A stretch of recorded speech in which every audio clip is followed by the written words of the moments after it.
最大的财富是智慧，从犹太人卖铜的故事说起。孟子滕文公上曰：或劳心，或劳力。劳心者治人，劳力者治于人。治于人者食人，治人者食于人，天下之通义也。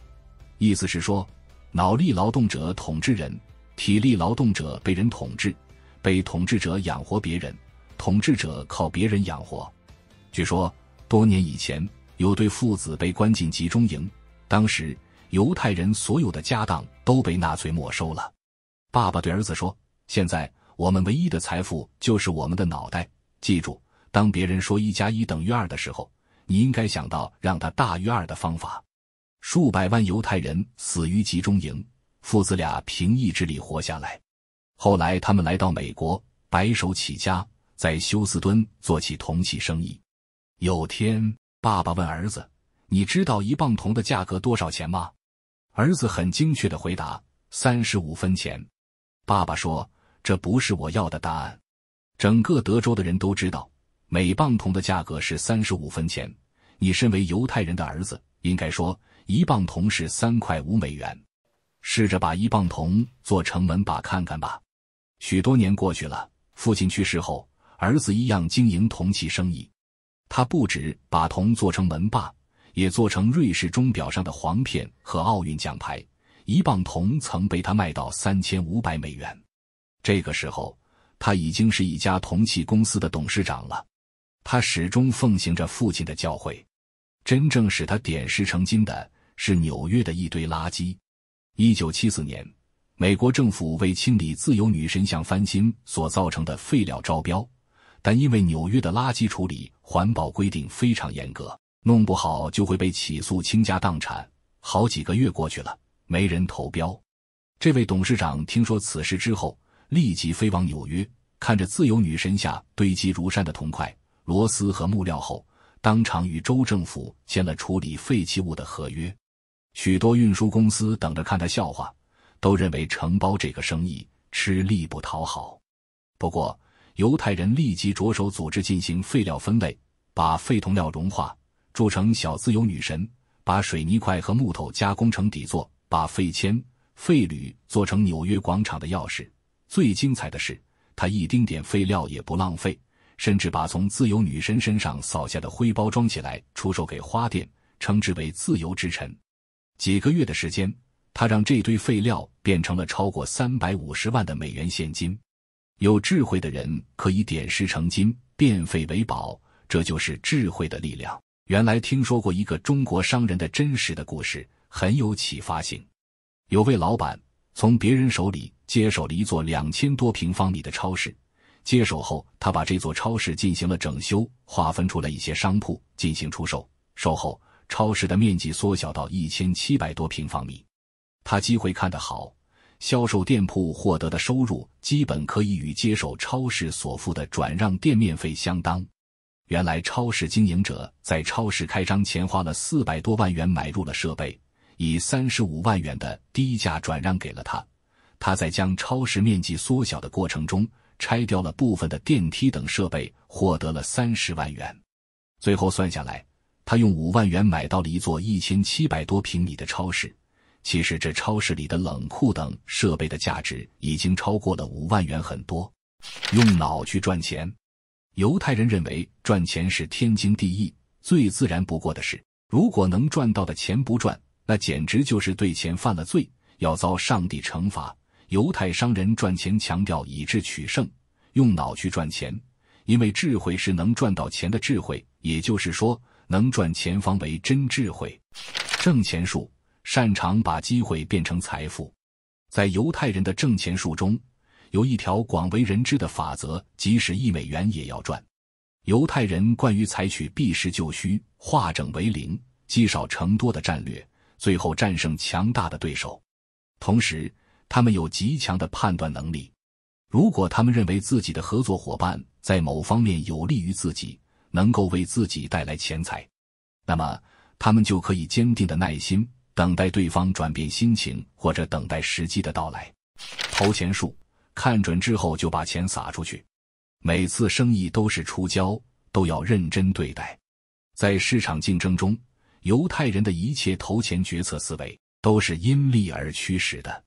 在相互争利的商场，使生意人真正获利的关键在于正确的决策，这就要求生意人应具备相应的素质。投资这门学问晦涩艰深，不断有人在这片商海里折戟沉沙，可依旧有更多人向往找到武林秘籍，赢取财富人生。为什么富人越玩越富，穷人越忙越穷？在传统经济时代，如果见面问最近忙啥呢，如果回答瞎忙，那多半是不缺钱的；如果回答最近如何如何，那多半是经济不自由的人。在如今这个移动互联时代，如果回答瞎忙，那多半是真的在瞎忙；如果回答嗨，就是瞎玩，那么多半是财务自由的人。在以前人们的观念都是勤劳致富，忙起来才能找到发财的机会，但如今各种新经济形态层出不穷，人越来越忙，却越忙越穷。然而富人则是越来越闲，越来越会玩，但却越来越有钱。你说气不气？而这一切又是为什么？我们经常会说贫穷限制了我们的想象力，但是实际上是限制想象力使我们贫穷。关于富人越玩越富，穷人越忙越穷的问题，在网络上、电视中、生活里，大家讨论的都很多，也都知道是思维决定贫富。但是富人和穷人的思维差别到底在哪？看完下面这两个故事，你就明白了。第一个故事，有个穷人在佛祖面前埋怨，这个社会对穷人太不友好了，不公平了，为什么富人天天悠闲自在，而穷人就应该天天吃苦受累？佛祖微笑地问，要怎样你才觉得公平呢？穷人急忙说道，要让富人和我一样穷，干一样的活，如果富人还是富人，我就不再埋怨了。佛祖点头道，好吧。说完，佛祖把一位富人变成了和穷人一样穷的人，并给了他们一人一座煤山，挖煤所得全归自己所有，不过限期是1个月。穷人和富人一起开挖，穷人平常干惯了粗活，挖煤这活对他就是小菜一碟。很快他挖了一车煤，拉去集市上卖了钱，用这些钱他全买了好吃的，拿回家给老婆孩子解馋。富人平时没干过重活，到了傍晚才勉强挖了一车拉到集市上买，换来的钱他只拿出一小部分果腹，其余的钱都留了起来。第二天，穷人早早起来开始挖煤，富人却去逛集市，不一会带回2个穷人来。富人站在一边指手画脚地监督着这2个人挖煤。不过一上午，富人就指挥2个穷人挖出了几车煤，把煤卖了，又雇了几个苦力。就这样一天下来，他除了给工人开工钱，剩下的钱还比穷人赚的钱多几倍。1个月很快过去了，穷人只挖了煤山的一角，每天赚来的钱都买了好吃好喝，基本没有剩余。而富人早就指挥工人挖光了煤山，赚了不少的钱，他用这些钱投资做起了买卖，很快又成了富人。第二个故事，有一天，上帝把所有人的财富都剥夺了，所有的人都没有了饭吃，饿着。3天以后，上帝给了每人1只鸡。第一组人中见到鸡，简直喜出望外，啥也没想，磨刀霍霍，鸡汤滚滚，饱餐一顿，晒着太阳唠着嗑。另一些人一开始没想好，可看到吃饱喝足的人享受的表情，就忍不住把鸡也宰了。第二组人同样很饿，可是其中一些人看到自己拿到的是母鸡，就忍住了饥饿，把母鸡养了起来。母鸡每天下1个蛋，虽然吃不饱，但也饿不死。拿了公鸡的人也不敢随便吃，让自己的公鸡打鸣，每天叫醒大家喂养母鸡，换1个鸡蛋吃。剩下最后一组人找到第二组人，说让你的公鸡和我的母鸡交配产崽，生下小鸡，小鸡长大后下的蛋每天分你1个，如何？第二组人一想，反正自己也没什么损失，还白赚1个蛋，就同意了。就这样过了一段时间，第一组人饿得瘦骨嶙峋，瘫在地上埋怨上帝凭什么不再给自己1只鸡。第二组人吃着自己的鸡蛋，又从第3组人那里拿到了1个鸡蛋，满心欢喜过着小日子。第3组人收获了许多小鸡，自己养不过来，于是找来了第一组人，问你愿不愿意给我干活，我可以分给你鸡蛋。一开始每人一只鸡的平等社会，随着时间流逝，又将再一次出现了穷人、中产和富人。渐渐社会上出现了这样的祈祷：上帝呀，请你把每个人的财产都剥夺，还给我们公平吧。虽然这只是2个故事，但是从中可以看出来，穷人和富人的思维区别就在于8个字：穷人消费，富人投资。